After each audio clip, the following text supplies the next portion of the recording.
سندنا شفيعنا حبيبنا مولانا محمد عبده ورسوله.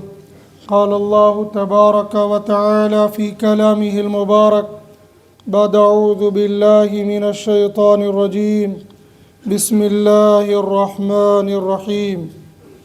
إن الساعة آتية نكاد أخفيها لتجزى كل نفس بما تسعى فلا يصدنك عنها من لا يؤمن بها واتبع هواه فتردى.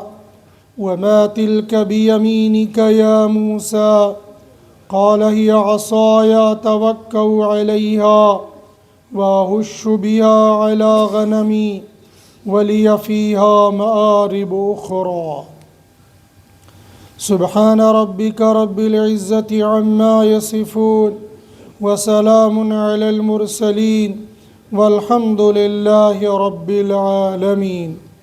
اللهم صل على محمد وعلى آل محمد كما صليت على إبراهيم وعلى آل إبراهيم إنك حميد مجيد.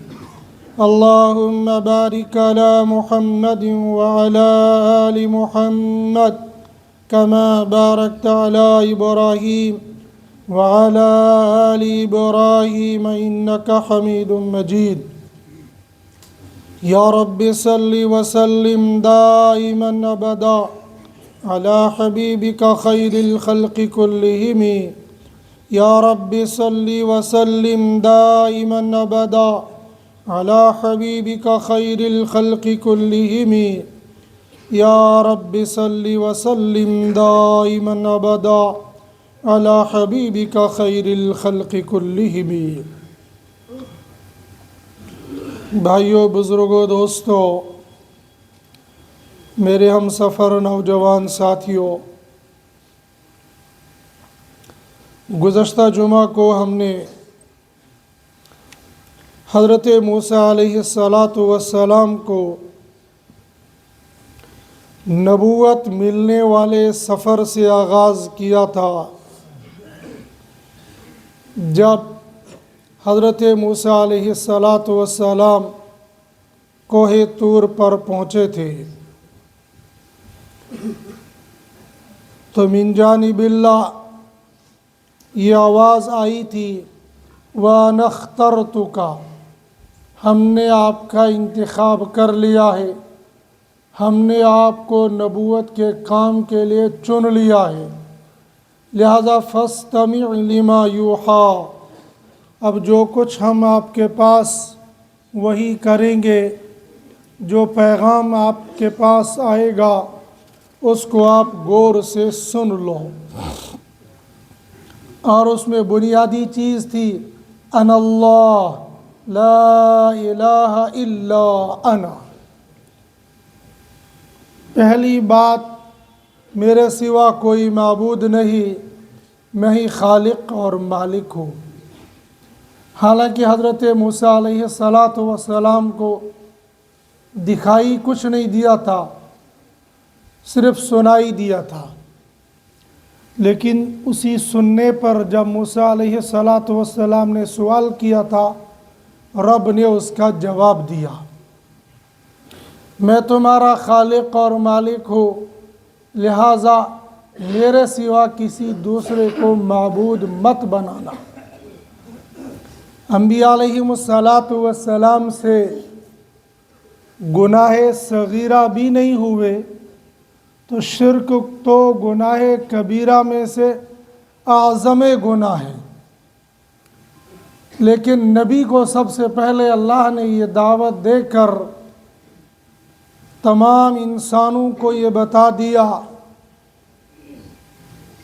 کہ ہر انسان ایمان لائے اللہ کی وحدانیت پر، توحید، اللہ کو ہر چیز سے، ہر اعتبار سے تنہا مان لے، خالقیت میں بھی، مالکیت میں بھی، رزاقیت میں بھی، سماعت میں بھی، غفاریت میں بھی، رحمانیت میں بھی، رحیمیت میں بھی.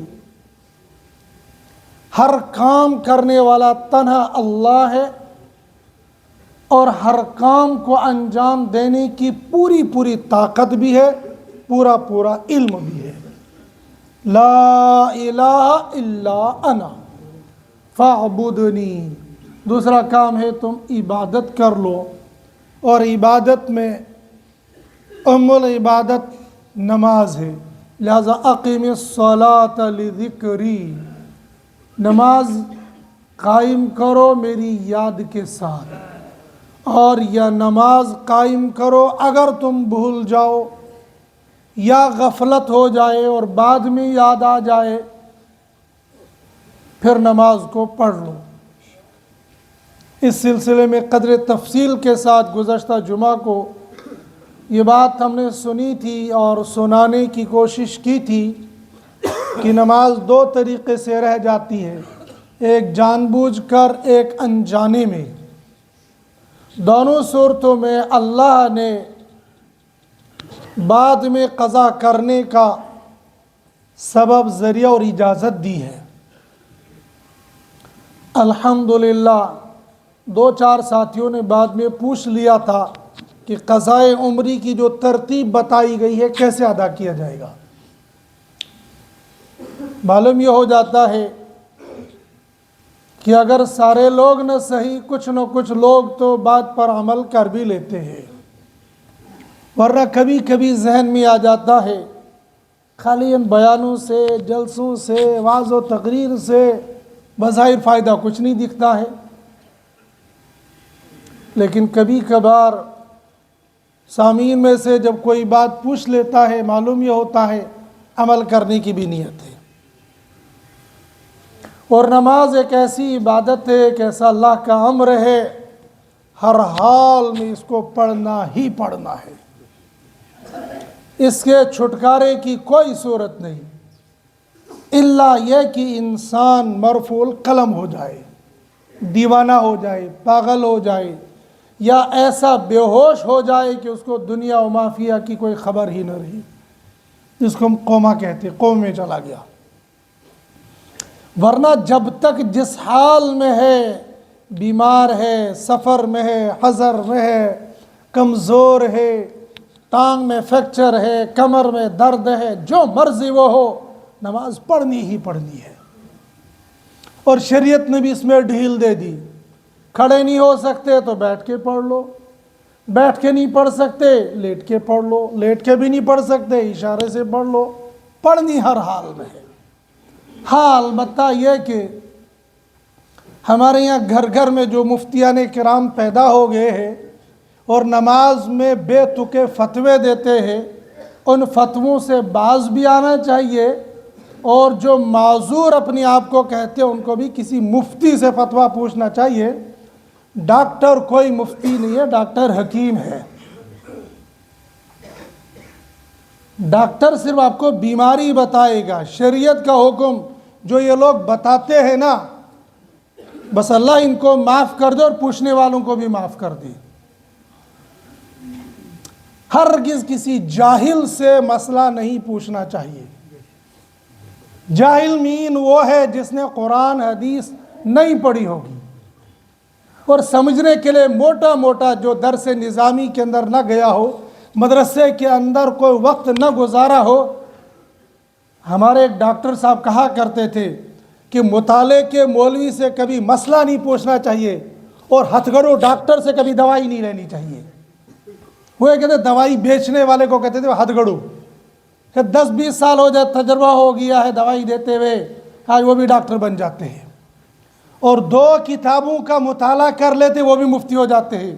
دبنا تیوت چھن پتہ مور پتہ چاہستی خاک پتہ ہوتا ہے۔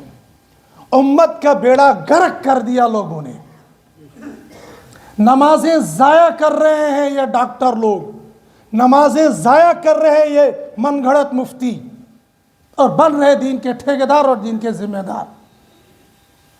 کس حال میں کرسی پر نماز پڑھنی ہے یہ مسئلہ پوچھا نہیں، اور کرسی پر نماز پڑھنی شروع کر دی۔ ہر مسجد کے اندر کرسیاں زیادہ، نمازی کم ہو گئے ہیں۔ گھر میں جائیں گے آرام سے نیچے بیٹھیں گے، پارٹیوں میں جائیں گے آرام سے نیچے بیٹھ جائیں گے، لیکن جب نماز کی باری آ جائے دبناز کرسی بغیر چل نماز ہی نہیں بنی۔ کس نے تم کو اجازت دی ہے؟ کون ہے وہ مفتی جو یہ کہہ رہا ہے بیٹھ سکتے ہو، چل سکتے ہو، گھر میں جا کر بیٹھنے میں تکلیف کوئی نہیں ہے، مسجد میں آ کر کرسی؟ وہ آدمی جو واقعی نیچے نہیں بیٹھ سکتا ہے، ایک تو وہ ہوتا ہے 1 منٹ 2 منٹ کے لیے بیٹھ گیا لیکن بیٹھا نہیں جا سکتا، جو واقعی بیمار ہے۔ لیکن بہت سارے لوگوں کو دیکھتے ہیں پارٹیوں میں جا رہے ہیں، گھروں میں بیٹھے ہوئے ہیں، آرام سے بیٹھے ہوئے ہیں، مسجد میں آئے دبن نہاز بننی ہے شن پتھر بھی ہون۔ اور یہ دیکھا دیکھی ہم لوگوں نے اپنی مسجدوں کو ہال بنا دیا ہے، مسجد نہیں معمولی سا درد ہوتا ہے اور مسجد کے اندر کرسی پر بیٹھ کر ٹانگ پر ٹانگ رکھ کر بیٹھے ہوئے ہیں، جیسے یہ میرے گھر کی کوٹھی ہے۔ ارے مسجد کے اندر تو 2 زانو بیٹھتے ہوئے بھی ایمان والے کو ڈر لگتا ہے، ٹانگ پر ٹانگ رکھ لینا یہ خلاف ادب ہے، الا یہ کہ مجبوری ہو، بندہ تھک جائے تو پھر ٹانگ پر، ورنہ یہ بھی آدمی ہے۔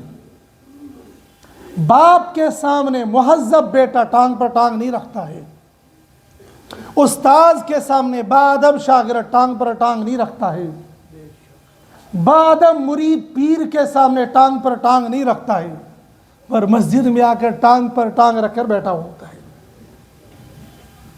ہاں واقعی اگر مجبور ہے، بندہ تھک جاتا ہے تو اجازت ہوتی ہے، لیکن اپنے مسئلے کو، اپنی بیماری کو، چونکہ یہ بیماری شریعت سے، جو دوائی ڈاکٹر سے لے لو، انجیکشن ڈاکٹر سے لگا لو، لیکن یہاں بیمار اب شریعت کی نظر میں ہو یا نہیں ہو، تب مفتی سے ضرور مسئلہ پوچھو۔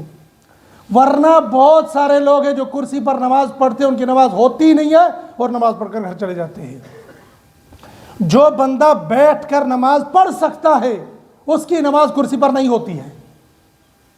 فتویٰ دینے والے آپ کو دیتے رہیں گے، مسئلہ بتانے والے بتاتے رہیں گے، لیکن محتاط علماء نے لکھا ہے، بلکہ مسئلہ ہے یہ کہ جو آدمی بیٹھ کر نماز پڑھ سکتا اس کو کرسی پر نماز پڑھنے کی اجازت نہیں ہے، اور جس کو بیچارے کو بیٹھ ہی نہیں سکتا اس کے لیے اجازت ہے۔ لیکن پڑھنی نماز ہر حال میں ہے، اور جو نمازیں چھوٹ گئی ہے ان کی قضا کرنا بھی ضروری ہے۔ اس کی مکمل تفصیل گزشتہ جمعہ کو آئی تھی۔ جن لوگوں، جن ساتھیوں، جن ایمان والوں کے ذمہ نمازیں ہیں، ابھی شروع نہیں کی ہے، اپنی نمازوں کا حساب لگا کر اپنی نمازوں کی قضا شروع کر دینی چاہیے۔ اگر اس کے بغیر ہی دنیا سے چلے گئے اللہ کی یہاں مواخذہ ہوگا۔ اقیم الصلاۃ لذکری، ذکر کا ترجمہ گزشتہ جمعہ کو بتایا تھا، بعض مفسرین نے کیا، جب یاد آ جائے، اور یاد بھول کے بعد بھی ہے اور غفلت کے بعد بھی ہے۔ جوانی میں جتنی نمازیں چھوٹ گئی، اب ہوش آ گیا نماز پڑھنی ہے، اب تو پڑھنی پڑے گی۔ اور تیسری بات جو ہر نبی نے 3 باتوں کی دعوت دے کر، توحید، رسالت، باس بعد الموت، رسالت میں عبادت بھی آ جاتی ہے، اب باس بعد الموت کہ مرنے کے بعد دوبارہ اٹھنا ہے۔ ان الساعۃ آتیۃ نکاد اخفیہا لتجزا، اے موسیٰ علیہ السلام، بلا شبہ قیامت آنے والی ہے، اکاد اخفیہا لتجزا، قریب تھا یہ کہ میں اس کو پوشیدہ رکھ لیتا تاکہ میں ہر بندے کو اس کا بدلہ دے دیتا۔ مفسرین نے لکھا ہے کہ اللہ رب العزت اگر بندوں پر مہربان نہ ہوتے اللہ یہ بھی نہ بتاتے کہ قیامت آنے والی ہے، موت کے بعد کیا ہونے والا ہے اللہ جانتے ہیں، لیکن اللہ اپنے بندوں پر مہربان اس لیے بتا دیا کہ مرنے کے بعد پھر قیامت بھی آ جائے گی، میدان محشر برپا ہوگا، پھر وہاں تم سے ایک ایک چیز کا حساب لیا جائے گا۔ لیکن یہ قیامت آئے گی کب؟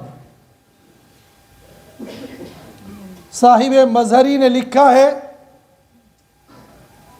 یہ مبالغہ کہ قیامت کب آنی ہے کسی کو پتہ نہیں، اس مبالغے میں یہ لکھا ہے کہ اگر اللہ چاہتے کہ اپنے سے بھی اس کو بے خبر رکھ لیتی. یہ ایسا ہونا نہیں، اللہ کے علم میں ہر چیز ہے، لیکن یہ مبالغہ ہے کہ قیامت کا علم کسی کو بھی نہیں ہے. ایک مشہور حدیث ہے، اس حدیث کا نام یہ حدیث جبرائیل. حضرات صحابہ کرام بیٹھے ہوئے تھے، حضرت جبرائیل علیہ الصلوۃ والسلام ایک انسانی شکل میں تشریف لائے. عام طور پر جب انسانی شکل میں حضرت جبرائیل آتے تھے تو ایک صحابی تھے، ان کا نام تھا دحیہ کلبی رضی اللہ تعالیٰ عنہ. وہ بہت خوبصورت تھے، ان کی شکل میں آتے تھے. لیکن اس حدیث میں یہ تذکرہ نہیں کہ ان کی شکل میں آئے تھے یا عام انسانوں کی شکل میں آئے تھے. بہرحال وہ آگئے، حضرت نبی کریم صلی اللہ علیہ وسلم کے پاس سامنے بیٹھے. کہا میں آپ سے ایمان سیکھنا چاہتا ہوں. پھر آپ نے کئی سوال کیے اور حضور صلی اللہ علیہ وسلم نے ان کے جواب دیے. ان سوالوں میں سے ایک سوال تھا متی الساعہ، قیامت کب آئے گی؟ حضرت نبی کریم صلی اللہ علیہ وسلم نے فرمایا مل مسئول عنہا بعالم من السائل. یہ جو پوچھنے والا ہے یہ اس سے جس سے پوچھا جا رہا ہے اس سے زیادہ جاننے والا ہے. یعنی اے جبرائیل تم مجھ سے پوچھ رہے ہو، تم مجھ سے زیادہ اس بات کا علم رکھتے ہو. مجھے نہیں معلوم ہے قیامت کب آنے والی ہے، لیکن ہاں میں تم کو بتاتا ہوں کہ قیامت کی علامت یہ ہوگی. اس وقت تک حضرت نبی کریم صلی اللہ علیہ وسلم کے علاوہ کسی کو نہیں معلوم تھا کہ حضرت جبرائیل ہے. پھر آپ صلی اللہ علیہ وسلم نے کئی ساری علامتیں بتائی. ان میں سے ایک علامت یہ بھی بتائی تھی جب باندی اپنے آقا کو جنے گی. علماء نے لکھا ہے جب نافرمان اولاد پیدا ہونے لگ جائے گی. اور ایک جواب یہ تھا کہ جب گنوار جنگل میں اونٹوں کو چرانے والے، اونٹ کے چرواہے دیہاتی، وہ لوگ اپنی تعمیرات اتنی بلند کر لیں گے کہ ان کی تعمیریں آسمان کو چھونے لگ جائیں گی. یعنی ادھر سے ایک زمانہ تھا بالکل گنوار تھے، جنگلی تھے، کچھ نہیں تھا، لیکن ایسی فراوانی مال کی ہو گئی اب بلڈنگیں آسمان کو چھونے لگ جائیں. یہ بالکل ہمارے سامنے ہے. اور اس کے علاوہ بہت ساری علامتیں جو بیان کی گئی ہے تقریباً وہ پوری ہو چکی ہے. آپ نے ایک علامت یہ بیان فرمائی تھی جب مکہ کے پہاڑوں کو، مکہ کے پیٹ کو چیرا جائے گا. اور مکہ کے پیٹ کو چیرنے ہیں جب حرم کے چاروں طرف سے ٹنل بنا دیے گئے ہیں. آپ میں سے بہت سارے حضرات اللہ ہم سب کو بار بار حرمین شریفین لے جائیں، اور جو جا رہے ہیں یا جو جا چکے ہیں یا جو جانے والے ہیں اللہ سب کی حاضری کو قبول فرما دے. لیکن بہت سارے حاجی جن نے کئی حج عمرے کیے ہوں گے ان کو یہ آج تک معلوم نہیں ہوگا کہ مسجد نبوی کے اطراف کے نیچے ہے کیا. اس کی ضرورت ہی نہیں پڑی ہے. اور خانہ کعبہ میں بالکل باب السلام سے جب باہر نکلتے ہیں تو تہ خانے میں ہے کیا معلوم نہیں ہوگا، اللہ کی ضرورت پڑ گئی ہوگی، کسی کو گیا ہوگا. جہاں پر ابو جہل کا گھر تھا وہاں انڈر گراؤنڈ، وہاں پر صرف باتھ روم بنے ہوئے ہیں. بالکل باب السلام سے باہر نکلیں گے تو وہاں پر آپ کو باتھ روم ملیں گے، لیکن سارے انڈر گراؤنڈ، اوپر کچھ بھی نہیں. مسجد نبوی کے اطراف میں نیچے جائیں گے وہاں اتنی بڑی پارکنگ آپ کو ملے گی، منتہائے نظر تک پارکنگ ہی پارکنگ نظر آئے گی. اور باب السلام سے باہر نکلیں گے بائیں ہاتھ پر حضرت نبی کریم صلی اللہ علیہ وسلم کا گھر مبارک ہوگا، اور دائیں ہاتھ پر سرنگ نکل رہی ہوگی، بالکل مینا میں جا کر نکلے گی. اسی طریقے سے جیاد کی طرف اور دیگر اطراف کی طرف جائیں گے، چاروں طرف سے ٹنل ہی ٹنل بن چکے ہیں. مکہ کے پیٹ کو چیرا گیا ہے. ایسے آپ نے فرمایا تھا جب مکہ کی بلڈنگیں مکہ کے پہاڑوں سے بلند ہو جائیں گی، اس وقت صحابہ یہ سوچ بھی نہیں سکتے تھے کہ یہ کیسے ہوگا. اتنا بڑا سٹرکچر ہو جائے گا، اتنی بڑی بلڈنگیں ہو جائیں گی، ایک نہیں، دو نہیں، تین نہیں، چار نہیں، پانچ نہیں، اس وقت ہندوستان کے اندر بھی 100 مالا بلڈنگ موجود ہے، 100 فلور کی بلڈنگ ہندوستان کے اندر بھی موجود ہے۔ باہر کے ممالک کے اندر کتنی ہوگی؟ اتنے پہاڑوں سے اوپر بھی یہ بلڈنگیں چلی گئی۔ جب یہ بلڈنگیں مکہ کے پہاڑوں سے اوپر چلی جائیں گی، سمجھ لینا قیامت قریب آ گئی ہے۔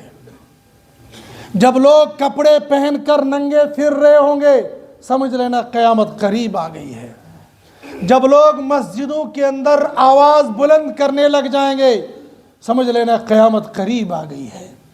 جب بعد کے لوگ پرانے لوگوں کو گالیاں دینے لگ جائیں گے، سمجھ لینا قیامت قریب آ گئی ہے۔ اور ترمذی شریف کے اندر 15 کی 15 علامتوں کو ایک جگہ جمع کیا گیا ہے،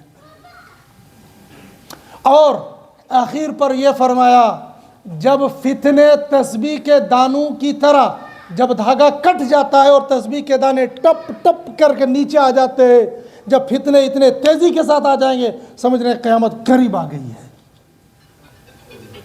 ہر بندہ آج پوری دنیا کے اندر پریشان حال ہے، جس کو مرضی دیکھو اس کو ٹینشن ضرور ہے۔ کسی کو اب یہ کہہ نہیں سکتے کہ یہ پریشان نہیں ہے، کسی نے کی پی، کوئی باپ کی وجہ سے پریشان ہے اور کوئی باپ اپنے بیٹے کی وجہ سے پریشان ہے، کوئی بیوی کی وجہ سے پریشان ہے، کوئی اولاد کی وجہ سے پریشان ہے، کوئی پڑوسیوں کی وجہ سے پریشان ہے، کوئی مقتدیوں کی وجہ سے پریشان ہے، کوئی بھائیوں کی وجہ سے پریشان ہے، کوئی بہنوں کی وجہ سے پریشان ہے، کوئی دنیا کے کسی نہ کسی انگل سے ہر بندہ پریشان ہے۔ اور فتنے ہر دن بندہ صبح کو اٹھتا ہے، دبناز آج 2 اگست انشاءاللہ روتوئی، ابھی فجر کے لیے آیا نہیں ہوتا، نئی ٹینشن سن لیتا ہے۔ صرف بچے شاید ٹینشنوں سے فری، لیکن اب تو بچے بھی ٹینشن سے فری نہیں ہے۔ بچوں سے پوچھو خوش کس دن ہوتے ہیں، دبن سنڈے کو۔ اس کے علاوہ صبح اٹھتے ہی ٹینشن، کبھی ہوم ورک کی ٹینشن، کبھی ٹیچر کی ٹینشن، کبھی میڈم کی ٹینشن، کبھی ٹیوشن کی، ہر ٹینشنوں سے بھرا ہوا ہے۔ ہم لوگ اتنے ظالم ہیں کہ جن بچوں کو ہم نے فری رکھنا ہے ان کو انگیج اور ترقی کے چکر میں پریشان کر دیا، اور اس ظلم کی سزا ماں باپ کو بھی بھگتنی پڑے گی۔ دبناز یہی تو عمر ہے بننے کی، اگر آج سکول نہیں بھیجا تو بنے گا کیسے؟ پاگل کیسے ہو سکتا ہے؟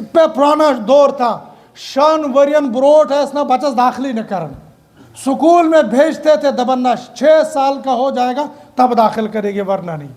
اور کبھی کبھی گڑبڑ کر رہے تھے، ہوتے تھے 5 سال کے، دبن سکول سے بات نہیں تھا تو لیے دکھائے اور 6 سال کی عمر لکھا دیتے تھے۔ پھر جب سروس لگ جاتی تھی پھر دبنا سے بچوں عمر زیادہ لکھنا پسند، اور عمروں میں اوپر نیچے پھر کرتے رہتے تھے، ورنہ اصول یہ تھا کہ 6 سال تک کہیں نہیں جانا ہے۔ اور صحیح یہی ہے، یہ جو ہم نے ایجوکیشن کو بزنس لوگوں نے بنا دیا اور ہمارے معصوم بچوں پر ظلم ہو رہا ہے، اس سچویشن کو سوچنا اور سمجھنا چاہیے، مگر کریں گے کیا؟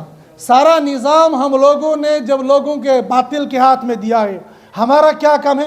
پیسہ کمانا اور کھانا، مرغے مسلم کھائیں گے، قوم کی ترقی کے لیے کوئی کام نہیں کریں گے،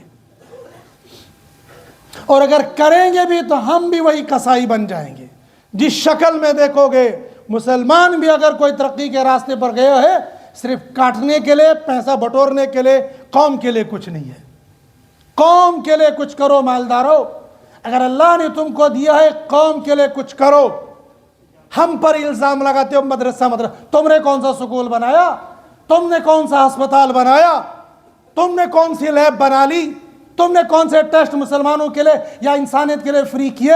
ایک ایک ٹیسٹ جو 1000 روپے میں ہوتا تھا وہ 10-10 ہزار میں ہو رہا ہے، اور مسلمان کر رہا ہے اور پیسے بٹور رہا ہے۔ کیا یہ کام مسلمانوں کا نہیں تھا؟ عبادت صرف اسی کا نام ہے، 5 وقت نماز پڑھ لو، پگڑ باندھ لو، سلوار قمیض پہنا، دبنا اشپاک مسلمان۔ یہ سکول کھولنا مالداروں تمہاری ذمہ داری تھی۔ یہ جو کسائی بنے بیٹھے ہوئے ہیں، جو قاتل بنے بیٹھے ہوئے ہیں، یہ کام کرنا یہ آپ کی ذمہ داری تھی اور کرنا چاہیے۔ مسلمانوں کی تنظیمیں بنا لیتے ہیں لیکن قوم کی رہبری، رہنمائی اور قوم کی ترقی کے لیے نہیں ہوتا، صرف پیسہ بٹورنے کے لیے ہوتا ہے۔ کچھ کام، کچھ پیسہ قوم کے لیے لگاؤ، امت کے لیے لگاؤ، انسانیت کے لیے لگاؤ۔ جو کام مسلمانوں نے کرنا تھا وہ باطل کر رہا ہے۔ جموں ایک مرکز ہے، جموں ہندوستان سے آنے والے ہر مسافر کے لیے ایک چہرہ ہے۔ کیا مسلمانوں کے پاس کوئی سرائے ہے؟ کیا مسلمانوں کے پاس کوئی فری میں رکھنے کے لیے کوئی کمرے ہیں؟ فری میں تو کیا دیں گے، جس کے پاس ہے وہ بٹورنے کی کوشش کر رہا ہے۔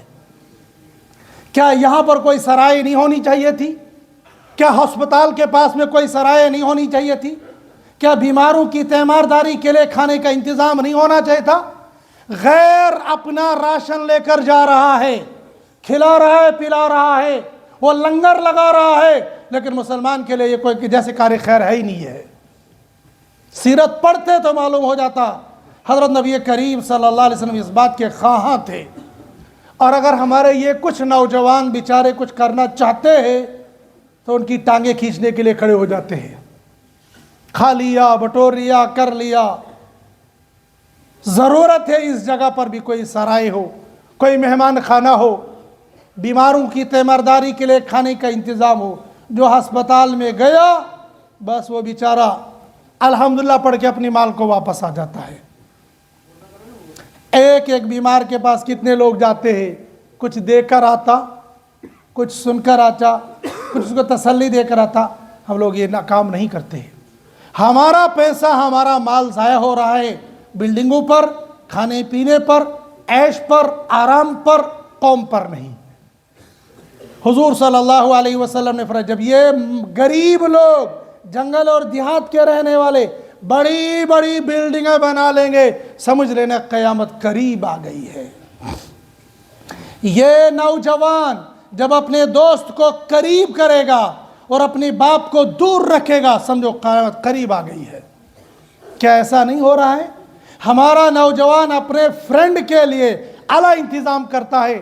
باپ ادھر بلاتا ہے دبنات صرف ذرا پرانے میں جو فرینڈ آم تن اپنے باپ سے بدخلقی سے پیش آتا ہے اور دوست کو گلے لگاتا ہے۔ دوست کے ساتھ بدخلقی سے پیش آنے کی ترغیب نہیں ہے، لیکن اپنی باپ کی قدر کرنے کی یہ ترغیب ہے۔ جب ایسا کرو گے تو سمجھ لو قیامت قریب آ گئی ہے، اور قیامت حق ہے۔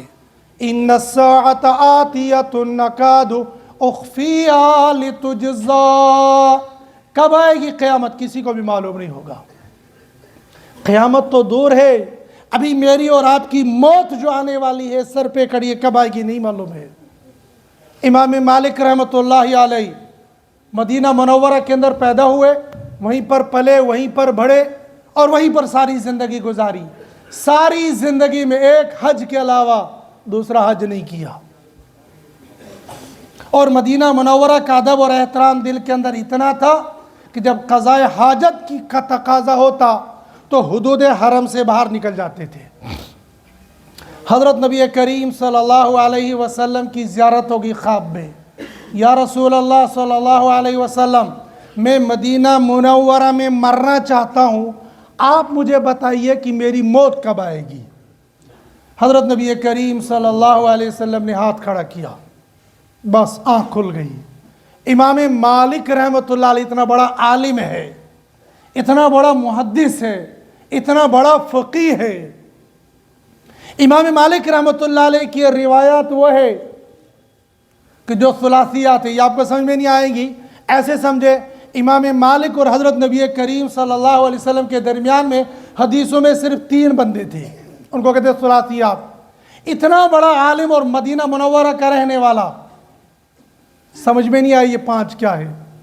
اور ہم لوگ اگر کوئی خواب بتا دیتا ہے تو ابھی اس بیچارے نے خواب پورا بتایا نہیں ہوتا، یہ کہتا گوئی بیار خراب چون ہے یوتھ بورڈ خراب اچت سے کہ تم نے دیکھا تمہارے پیچھے شیر پڑا ہوا ہے، تمہارے پیچھے سانپ پڑا ہوا ہے، کھا گئے مر گئے، تم دیکھ لو، صفائی کروا لو۔ لوگ خواب میں سانپ دیکھتے ہیں، صبح اٹھ کر گھر کی صفائی کرواتے، میں سرپ یہ تھی، معلوم ہی نہیں اس کی تعبیر سونے چاندی سے، مال سے یا سانپ سے ہے۔ دودھ پی رہا گٹ گٹ گٹ بندہ کی پتہ نہیں میں پھٹ تو نہیں گیا۔ خواب کی تعبیر الگ ہوتی ہے۔ امام مالک رحمۃ اللہ علیہ نے خواب کی تعبیر کے لیے ابن سیرین رحمۃ اللہ علیہ کے بعد اپنا شاگرد بھیجا، جا پوچھ کے آؤ میری عمر کے 5 سال باقی ہیں، 500 سال باقی ہیں، 5 مہینے باقی ہیں، 5 دن باقی ہیں، 5 گھنٹے باقی، کیا ہے 5 یہ کیا باقی ہے میرا؟ جب جیسا بندہ سوال کرتا ہے تو جواب تو اپنے اعتبار سے سمجھے گا۔ ابن سیرین رحمۃ اللہ علیہ نے فرمایا نہ آپ کی زندگی کے 5 سال مراد ہے، نہ 500 سال مراد ہے، نہ 5 مہینے مراد ہے، نہ 5 دن مراد ہے، نہ 5 گھنٹے مراد ہے، بلکہ اس سے مراد اللہ کا قرآن ہے۔ اور اللہ کے قرآن کے اندر 5 آیتیں ہیں۔ ان اللہ عنده علم الساعہ وینزل الغیث ویعلم ما فی الارحام وما تدری نفس ماذا تکسب غدا وما تدری نفس بأی ارض تموت۔ اللہ کے علاوہ کوئی نہیں جانتا ہے کس نے کہاں پر کس سرزمین پر مرنا ہے۔ نہیں تو تم مجھ سے کیا پوچھ رہے ہو، میں مدینہ منورہ میں مرنا چاہتا ہوں۔ کوئی نہیں جانتا ہے کس کی موت کب آ جائے گی۔ حضرت نبی کریم صلی اللہ علیہ وسلم جمعرات کی شام سے کافی بیمار ہو گئی، طبیعت کافی خراب ہو گئی۔ مغرب کی نماز پڑھائی، عشاء کے لیے آپ اٹھ نہ سکے۔ عشاء کی نماز صدیق اکبر رضی اللہ تعالیٰ عنہ نے پڑھائی، جمعہ پورا صدیق اکبر نے پڑھایا، سنیچر پورا صدیق اکبر نے پڑھایا، اتوار پورا صدیق اکبر نے پڑھایا، ہو گیا 5 × 15۔ ادھر جمعرات کی عشاء ہو گئے 16 اور سوموار کی فجر ہو گئی 17۔ سوموار کو فجر پڑھانے کے بعد اشراق کے ٹائم میں صدیق اکبر رضی اللہ تعالیٰ عنہ کو حجرہ مبارک میں جانے کے لیے کوئی روک ٹوک نہیں تھی، اس لیے کہ امی عائشہ کا حجرہ تھا، وہ بیٹی تھی۔ اب اشراق کے بعد دیکھا تھوڑا سا افاقہ ہو گیا، عرض کیا یا رسول اللہ صلی اللہ علیہ وسلم، قبا میری زمین ہے، بچے ہیں وہاں، میں وہاں ہو کر آؤں؟ آپ نے فرمایا ٹھیک ہے چلے جاؤ۔ ابھی وہاں پہنچے ہی نہیں تھے، ادھر سے اطلاع مل گئی، حضرت نبی کریم صلی اللہ علیہ وسلم نے پردہ فرما لیا۔ صدیق اکبر جو سفر اور حضر میں ساتھ رہے، جو یار غار کہلائے گئے، لیکن جب آخری وقت آنے والا تھا صدیق اکبر کو بھی نہیں پتا، حضرت نبی کریم صلی اللہ علیہ وسلم نے بھی نہیں بتایا۔ ہاں ظاہری حالات حضرت نبی کریم صلی اللہ علیہ وسلم کو بتا دیے گئے تھے کہ آج آپ کی زندگی کا آخری دن ہے، حالات ایسے بتا دیے تھے، اس لیے کہ اسی دن صبح کے وقت میں حضرت فاطمہ رضی اللہ تعالیٰ نے دیکھا تکلیف بہت ہو رہی ہے۔ آپ نے فرمایا فاطمہ اس تکلیف کا تیرے باپ کی زندگی میں آج آخری دن ہے۔ وہاں سے کئی سارے باتیں معلوم ہو گئی۔ ایک بات یہ بھی معلوم ہو گئی، اگر کسی بیمار کو ظاہراً کوئی تکلیف ہو رہی ہے تو یہ نہیں سمجھنا کہ یہ گنہگار ہے۔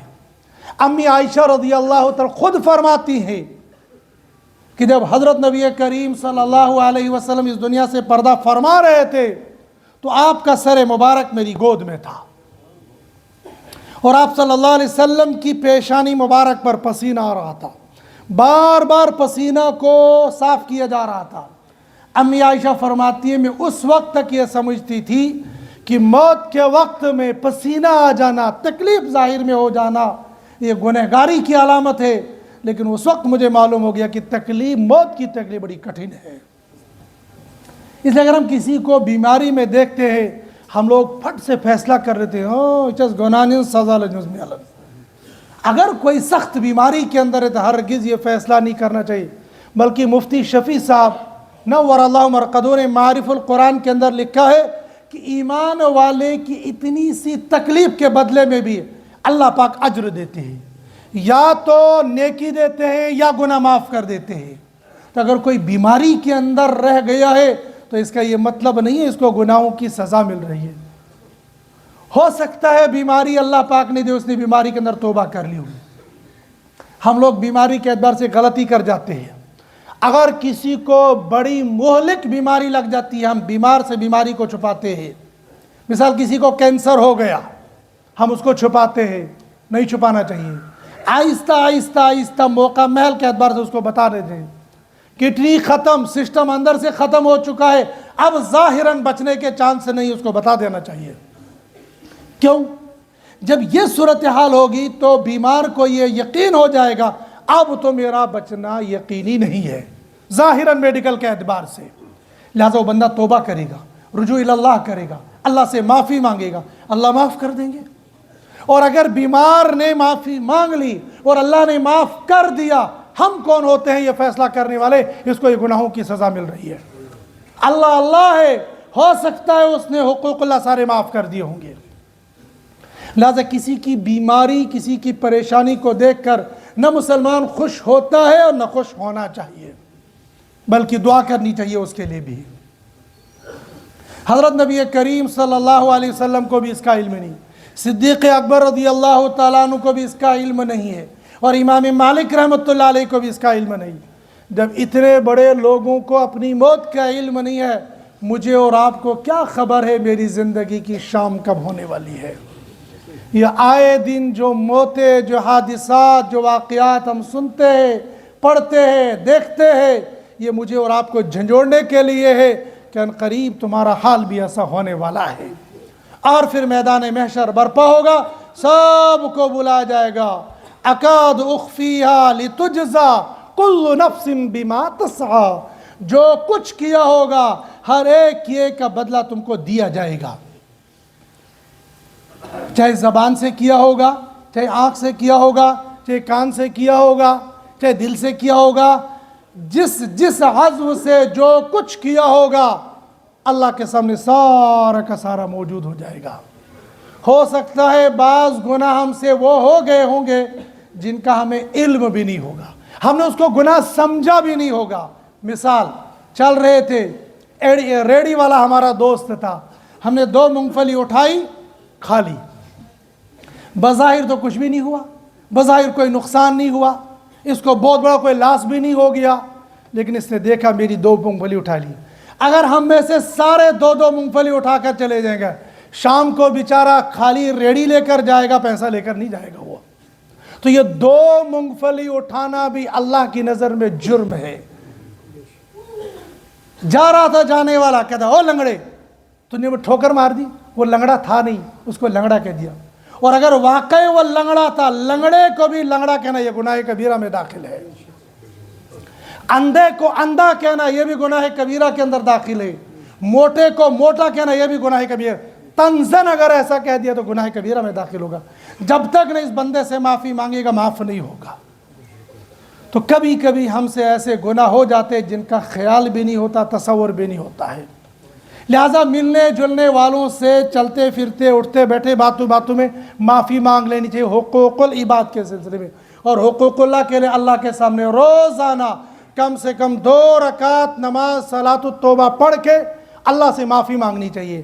اے اللہ، آج دن میں جتنے گناہ ہو گئے مجھے معاف کر دے، اور اگر مجھے کسی نے تکلیف دی ہے اے اللہ میں سب کو معاف کرتا ہوں۔ اگر ہم اپنے دل کے اندر یہ جذبہ بنائیں گے میں سب کو معاف کرتا ہوں، سب کے دل میں اللہ ڈال دیں گے تم بھی اس کو معاف کر دو، کریں گے انشاءاللہ۔ وہ صحابی کا واقعہ آخر پر، آپ صلی اللہ علیہ وسلم پر آنے والا جنتی، دوسرے دن آنے والا جنتی، تیسرے دن آنے والا جنتی۔ ایک صحابی کو ٹو لگ گئی، مسئلہ کیا ہے یہ رات بھر شاید ایک ٹانگ پر نماز پڑھتا ہوگا اس لیے یہ جنتی ہے۔ پہنچ گئے، چچا جان گھر میں کچھ جانا نہیں چاہتا ہوں، آج آپ کے یہاں قیام کرنے دو۔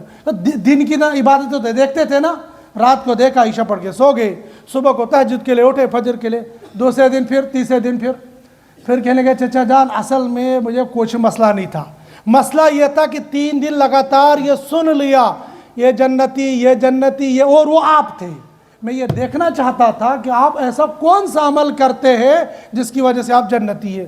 میں نے دیکھا شاید کچھ عبادتوں میں ہی آپ سے آگے ہوں، مجھے کچھ نظر نہیں آیا۔ اس نے کہا بیٹا بھائی یہی ہے جو تم نے دیکھ لیا، اس کے علاوہ کچھ نہیں ہے۔ کہا ٹھیک ہے پھر میں چلا جاتا ہوں۔ جب جانے کے بیٹا ادھر آؤ، ایک کام اور ہے جو شاید تم نہیں کرتے ہو، کسی کو پتہ بھی نہیں ہے۔ کہا کہ وہ کیا؟ کہا جب میں سونے لگ جاتا ہوں میں دل میں یہ خیال کرتا ہوں، اے اللہ جن تیرے بندوں یا بندیوں نے مجھے تکلیف دی ہے آج دن میں سب کو معاف کر رہا ہوں۔ کہ بس یہی ہے وہ جس کی وجہ سے آپ کا یہ مقام ملا ہے۔ معاف اور درگزر کرنے والا مادہ اپنے اندر پیدا کرنا چاہیے۔ اللہ پاک مجھے بھی آپ کو بھی قرآن پاک کو پڑھنے سننے سمجھنے اور اس کے مطابق زندگی گزارنے کی توفیق نصیب فرمائے۔ وآخر الدعوانا الحمدللہ رب العالمین۔ جتنی دیر میں یہ 1-2 اعلان ہو جائیں گے، ساتھی جلدی سے کھڑے ہو جائیں۔ مسجد کے سلسلے میں جو 100 روپے کا چندہ کرتے ہو اس کے لیے کھڑے ہو جائیں. بیمار